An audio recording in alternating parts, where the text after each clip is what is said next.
Left address ചെയ്തിട്ടേ ഇല്ലാത്ത, കേരളത്തിൽ ഒരു പാർട്ടിയുടെയും കൺസേൺ അല്ലാത്ത, എന്നാൽ ഏറ്റവും പൊളിറ്റിക്കലായ ഒരു ഡൊമൈൻ എന്ന് പറയുന്നത് ഫാമിലിയാണ്. ഒരു കാരണവശാലും ഒരു യു എസ് ഫ്ലാഗ് നമ്മുടെ മേത്ത് തൊടാൻ പോലും നമുക്ക് ഇഷ്ടമല്ലായിരുന്നു. ഓരോ തലത്തിലെടുത്താലും സ്ത്രീ വിരുദ്ധത നമ്മുടെ വിദ്യാഭ്യാസത്തിൻ്റെ തോതനുസരിച്ച് അത് എന്നേ പോകേണ്ടതാണ്. പക്ഷേ വിദ്യാഭ്യാസം കൂടിയവരുടെ കൂടുതൽ വിരുദ്ധതയുണ്ടെന്ന് മാത്രമേ ഉള്ളൂ, അല്ലാതെ ഇതിൽ കുറവൊന്നും വരുന്നില്ല.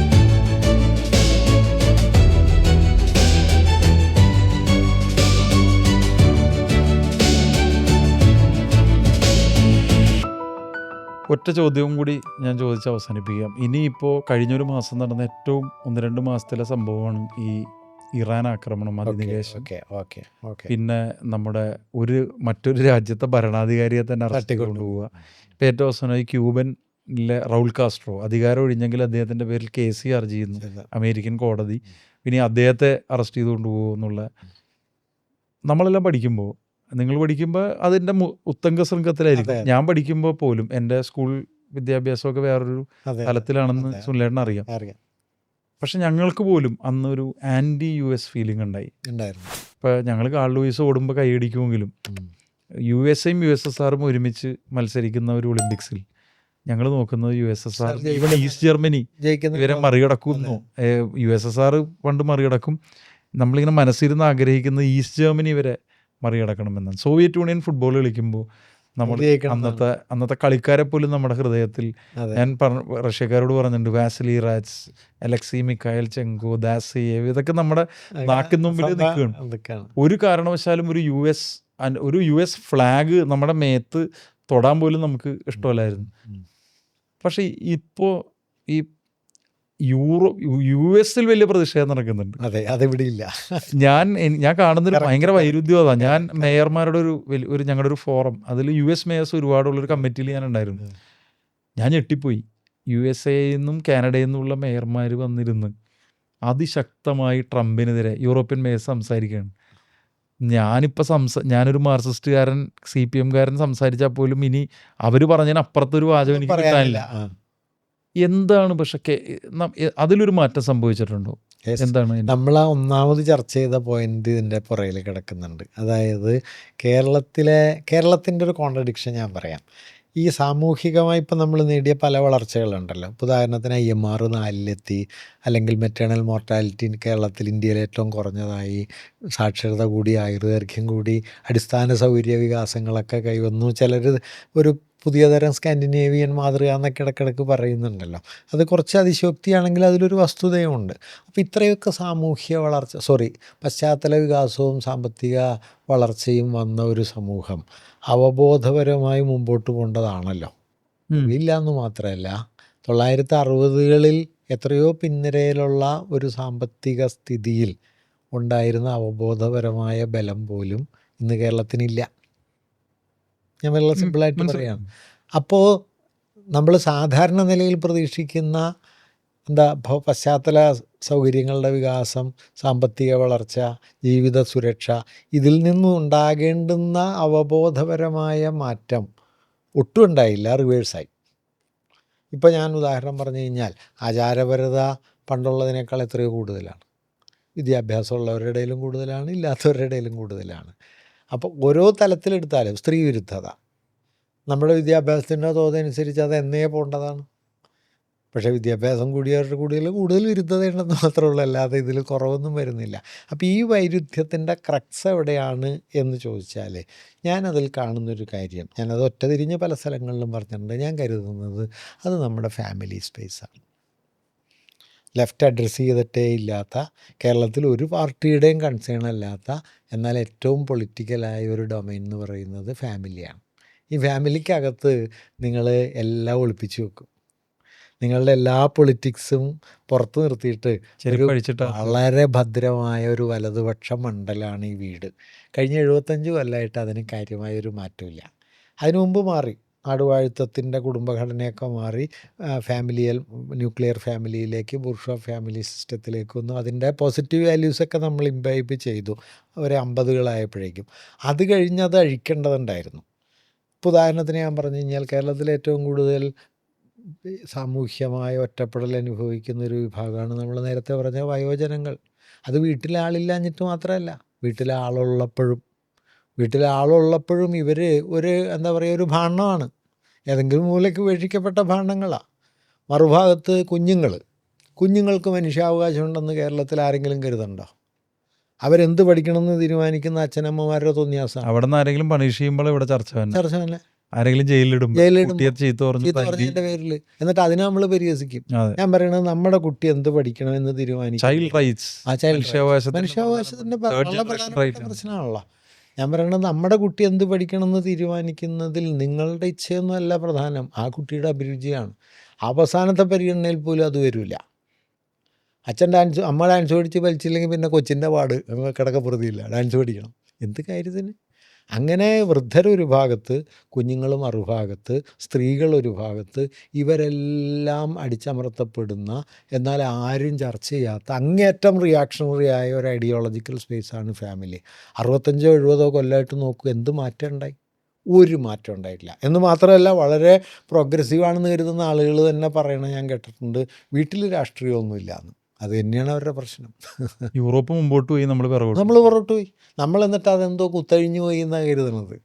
നമ്മളെ ആളുകൾ പറയുന്നത് എപ്പോഴും കേൾക്കാം, കുത്തഴിഞ്ഞ ജീവിതമാണെന്നാണ്. ഇവിടെ എന്ത് കുത്തിക്കെട്ടിയ ജീവിതമാണെന്നോ?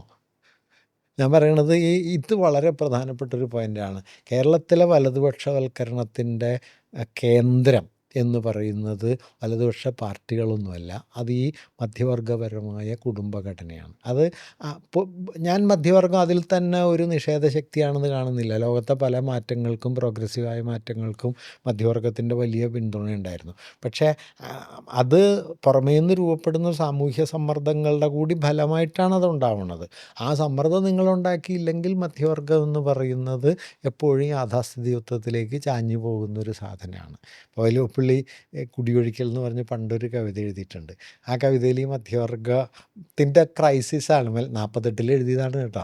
അന്ന് മധ്യവർഗമൊക്കെ കേരളത്തിൽ പൊട്ടി തന്നെയുള്ളൂ. ആ കവിതയൊക്കെ ഇന്ന് വായിച്ചു നോക്കിയാൽ, ഞാനീ നേരത്തെ പറഞ്ഞ ആളുകളുണ്ടല്ലോ, ലെഫ്റ്റ് സർവീസ് സംഘടനയിൽ നിന്നിട്ട് എല്ലാ ആചാരഭ്രാന്തും കൊണ്ട് നടക്കുന്ന നമ്മുടെ ഇപ്പോഴത്തെ ആളുകളുണ്ടല്ലോ, അതിൻ്റെ പ്രോട്ടോടൈപ്പ് നിങ്ങൾക്ക് അവിടെ കാണാൻ പറ്റും. അതിൽ കൃത്യമായിട്ടുണ്ട്.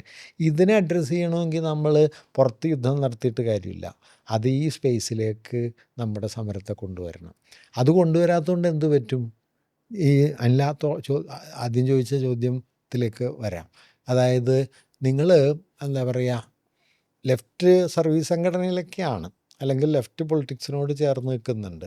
പക്ഷേ നിങ്ങളുടെ എന്താ പറയുക, ഇപ്പോൾ ഇൻ്റർനാഷണൽ പൊളിറ്റിക്സ് എടുത്തു കഴിഞ്ഞാൽ സയനിസത്തിന് അനുകൂലമാണ്. കേരളത്തിൽ ഇപ്പോൾ എത്രയോ ചെറുപ്പക്കാർ, മധ്യവർഗം എത്രയോ കൂടുതൽ സയനിസ്റ്റുകളാണ്.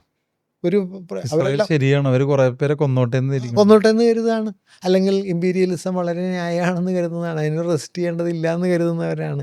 അതെന്തുകൊണ്ടാണെന്ന് വെച്ച് കഴിഞ്ഞാൽ, നമ്മുടെ ഈ രാഷ്ട്രീയ ബോധം എന്ന് പറയുന്നത് സംഘടനാബോധം മാത്രമായി ചുരുങ്ങുകയും അവബോധപരമായിട്ട് അതിനൊരു ഇമ്പാക്റ്റും ഇല്ലാതിരിക്കുകയും ചെയ്യുന്നു. ഞാനിപ്പോൾ പറഞ്ഞ സ്ഥിതിക്ക് ഒരു കാര്യം കൂടി ഞാൻ എന്നോട് പറയാം. ഞാൻ എൻ്റെ ഒരു അനുഭവമാണ്.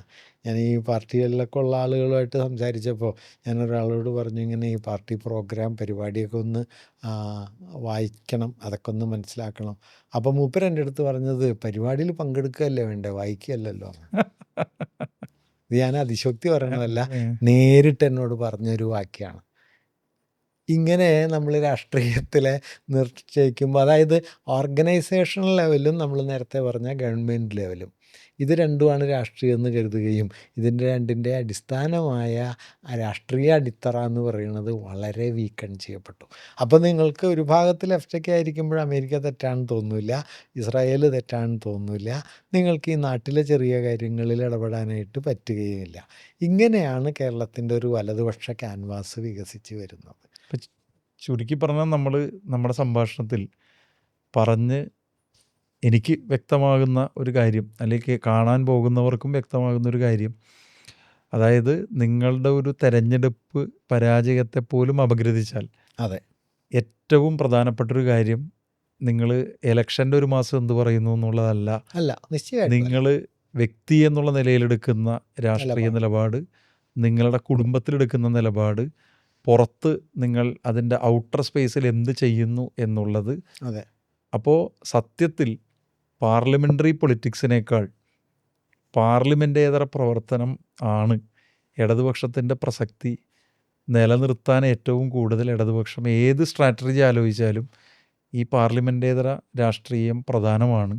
അതിൻ്റെ സാംസ്കാരികമായ ഉള്ളടക്കം, രാഷ്ട്രീയമായ ഉള്ളടക്കം, അതിൻ്റെ അടിസ്ഥാനത്തിൽ വരുത്തേണ്ട സംഘടനാപരമായ മാറ്റങ്ങൾ ഇത് ചെയ്താൽ ഞാൻ വിചാരിക്കുന്നത്, എനിക്കിത് കേട്ടപ്പോൾ തോന്നിയത്, ഇടതുപക്ഷത്തിന് വളരെ വളരെ നല്ല ഒരു ഭാവി നമ്മുടെ കേരളത്തിലും ഇന്ത്യയിലും ലോകത്തുണ്ട്. നിശ്ചയമായിട്ടും. അല്ലെ, ഞാൻ ഒരു കാര്യം കൂട്ടിച്ചേർക്കാൻ ആഗ്രഹിക്കുന്നത്, ഇപ്പോൾ പാർലമെൻ്ററി പൊളിറ്റിക്സ് എന്ന് പറയുന്നത് നല്ലതാണോ ചീത്തയാണോ എന്നുള്ളതിനെ കുറിച്ചുള്ള ചർച്ചയേക്കാൾ നമ്മുടെ മുമ്പിലുള്ള ഒരു യാഥാർത്ഥ്യമാണല്ലോ. അതിന് ഒരുപാട് സാധ്യതകളുണ്ട്. അപ്പോൾ ആ സാധ്യതകളെ നമ്മൾ ഔട്ട്റൈറ്റായിട്ട് റിജക്റ്റ് ചെയ്ത് വേറൊരു മൂലയ്ക്ക് ഒറ്റയ്ക്ക് ഇരുന്ന് സിദ്ധാന്തശുദ്ധമായിരിക്കുന്നതിലൊന്നും ഒരു കാര്യമില്ല. യു ഹാവ് ടു ഇൻ്റർവീൻ, അതിൽ ഇടപെടേണ്ടതുണ്ട്. പക്ഷെ ഞാൻ പറയുന്നത്, ഈ ഇടപെടലിനെ ഭരണം എന്ന് പറയുന്നതോ പാർലമെൻ്ററി പ്രവർത്തനങ്ങൾ എന്ന് പറയുന്നതോ ഒരു സമരമാണെന്ന് തിരിച്ചറിയാൻ ഇടപെടുന്നവർക്കും പറ്റണം, സമൂഹത്തിനും പറ്റണം. സമൂഹത്തിന് സ്വയമേവ പറ്റില്ല, നിങ്ങൾ പറഞ്ഞത് ഉറപ്പിക്കണം. നിങ്ങൾക്ക് ഇത് ഇടപെടലുന്ന ഒരു സമരമാണ് എന്ന് ബോധ്യവും വേണം. ഈ ബോധ്യം, അതായത് നിങ്ങളും ഉയരണം, അതിനോടൊപ്പം നിങ്ങൾ ഇടപെട്ടുകൊണ്ട് സമൂഹത്തെയും ഉയർത്തിയാലല്ലാതെ ഇത് നിൽക്കില്ല. അപ്പം അതില്ലാതെ, അതുകൊണ്ട് പാർലമെൻ്ററി പ്രവർത്തനം, ഞാൻ പറയണത് പാർലമെൻ്ററി പ്രവർത്തനവും ഒരു സമരമുഖമാണ്, പാർലമെൻ്ററിയേതര പ്രവർത്തനങ്ങളും സമരമുഖങ്ങളാണ്. പക്ഷേ പാർലമെൻ്ററി പ്രവർത്തനം സമരമുഖമാണ് എന്ന് നമുക്ക് ബോധ്യം വേണം. ആ ബോധ്യം ഉണ്ടെങ്കിൽ മാത്രമേ അതിനെ സമരമാക്കാൻ പറ്റൂ. അല്ലാതെ ഇപ്പോൾ കേരളത്തിൽ അവതരിപ്പിക്കപ്പെട്ട ഒരു യുക്തിയുണ്ടല്ലോ, ഭരണം സുഖശീതളമാണ് എന്നിങ്ങനെ സ്വയം കരുതുകയും ആ യുക്തിയിൽ പ്രചരിപ്പിക്കുകയും ചെയ്യുമ്പോൾ അത് തന്നെയാണെന്ന് നമ്മളും കരുതിയാൽ പിന്നെ വ്യത്യാസമൊന്നുമില്ലല്ലോ. അപ്പോൾ ആ വ്യത്യാസം നമ്മൾ തിരിച്ചറിയണമെങ്കിൽ ഞാൻ നേരത്തെ പറഞ്ഞ നമ്മുടെ ആത്മബോധത്തിൽ ഇത് രാഷ്ട്രീയമായിട്ട് ഉറപ്പിക്കണം. അത് എത്രത്തോളം അവശേഷിക്കുന്നുണ്ടെന്നുള്ളത് നമ്മൾ ചോദിക്കേണ്ട ഒരു കാര്യമാണ്. ഒരു കാര്യം കൂടി പറഞ്ഞ് ഞാൻ അവസാനിപ്പിക്കാം. അതിലിപ്പോൾ അവസാനം പറഞ്ഞല്ലോ, സാംസ്കാരിക മണ്ഡലം എന്ന് പറയുന്നത്.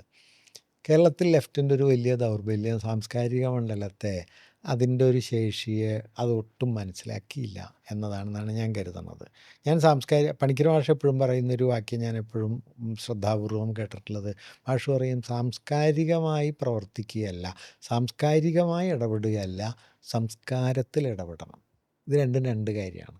സാംസ്കാരികമായി ഇടപെടുക എന്ന് പറഞ്ഞാൽ നിങ്ങൾ സെമിനാർ നടത്തുന്നു, കവിയരങ്ങ് നടത്തുന്നു, പുസ്തകം വായിക്കുന്നു, അത് ഇഷ്ടം പോലെ നടക്കുന്നുണ്ട്. സംസ്കാരത്തിൽ ഇടപെടുക എന്ന് പറഞ്ഞാൽ ഒരു മനുഷ്യൻ്റെ ബോധരൂപീകരണത്തിൽ ഇടപെടുക എന്നാണ്. അത് നമുക്ക് ചെയ്യാൻ പറ്റുന്നില്ല.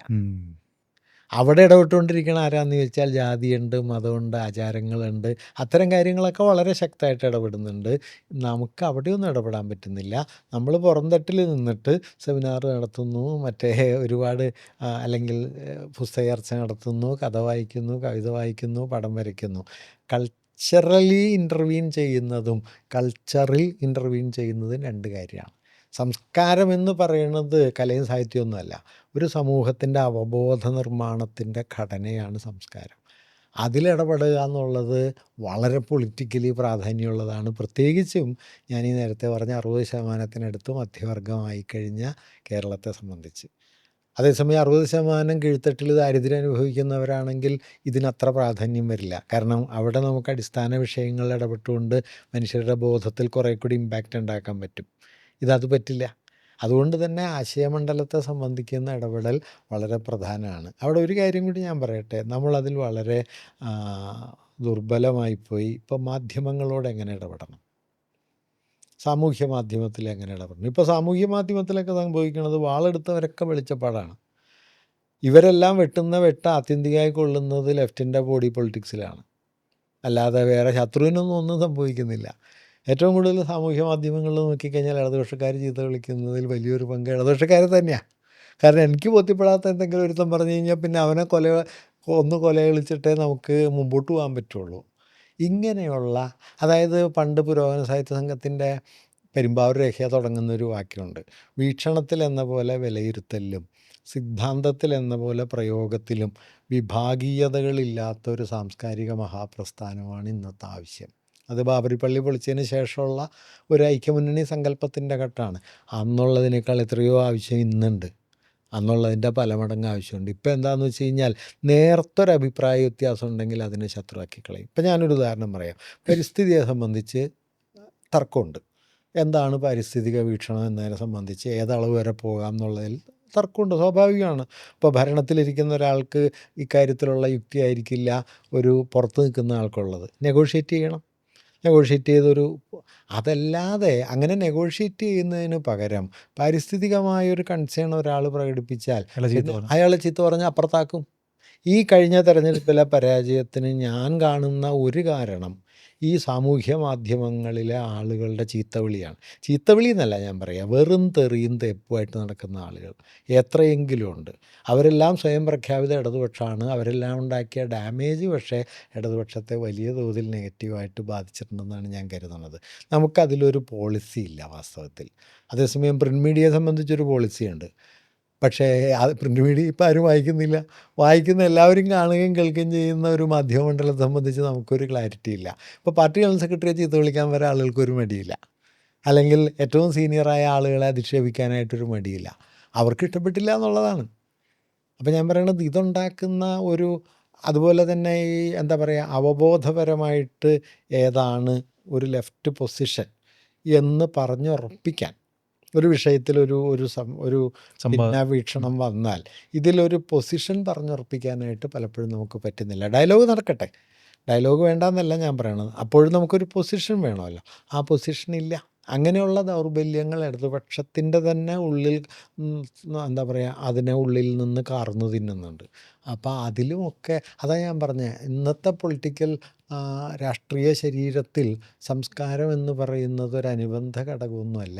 ഒരുപക്ഷെ അതിലെ വളരെ നിർണായക സ്വഭാവമുള്ള ഒരു മണ്ഡലമായിട്ടുണ്ട്. പക്ഷെ നമ്മളുടെ ഒരു രാഷ്ട്രീയ പ്രയോഗത്തിൽ എന്താണെന്ന് വെച്ച് കഴിഞ്ഞാൽ, പാർട്ടി സമ്മേളനം നടക്കുമ്പോൾ ഒരു അനുബന്ധ പരിപാടി ഉണ്ടല്ലോ, അതാണ് അനുബന്ധ പരിപാടിയിൽ 30 കൊല്ലമായിട്ട് പ്രസംഗിച്ചുകൊണ്ടിരിക്കുന്ന ഒരാളാണ് ഞാൻ. അതുകൊണ്ട് എനിക്കിത് നന്നായിട്ട് മനസ്സിലാവും. അതിനപ്പുറം ആശയരൂപീകരണത്തിലോ ഒന്നും ഇത് റിഫ്ലക്റ്റ് ചെയ്യാറില്ല. അങ്ങനെ ഇപ്പോൾ പണിക്കർ മാഷിൻ്റെ അടുത്ത് പണ്ട് പറഞ്ഞൊരു കാര്യമുണ്ട്, ഞാനത് പറയാം. മാഷ് പറഞ്ഞു പ്രധാനമന്ത്രി ആവണ്ടെന്നൊക്കെ തീരുമാനിച്ച സന്ദർഭമുണ്ടല്ലോ. മാഷ് അതേക്കുറിച്ച് പറഞ്ഞത്, അത്രയും ക്രിട്ടിക്കലായൊരു തീരുമാനം എടുക്കുന്ന സമയത്ത് ലെഫ്റ്റ് ഇൻ്റലിജൻഷ്യ എന്ന് പറഞ്ഞ് നിൽക്കുന്ന കുറേ ആളുകളുണ്ടല്ലോ. അന്ന് ഇർഫാനുണ്ട്, റോമിലയുണ്ട്, പണിക്കർ മാഷുണ്ട്, ഇങ്ങനെ വലിയ ആളുകൾ, ഇപ്പോൾ കാണുന്ന ആളുകളെ പോലെയല്ല, നമ്മുടെ ആ കാലത്തെ ഏറ്റവും വലിയ മനുഷ്യർ.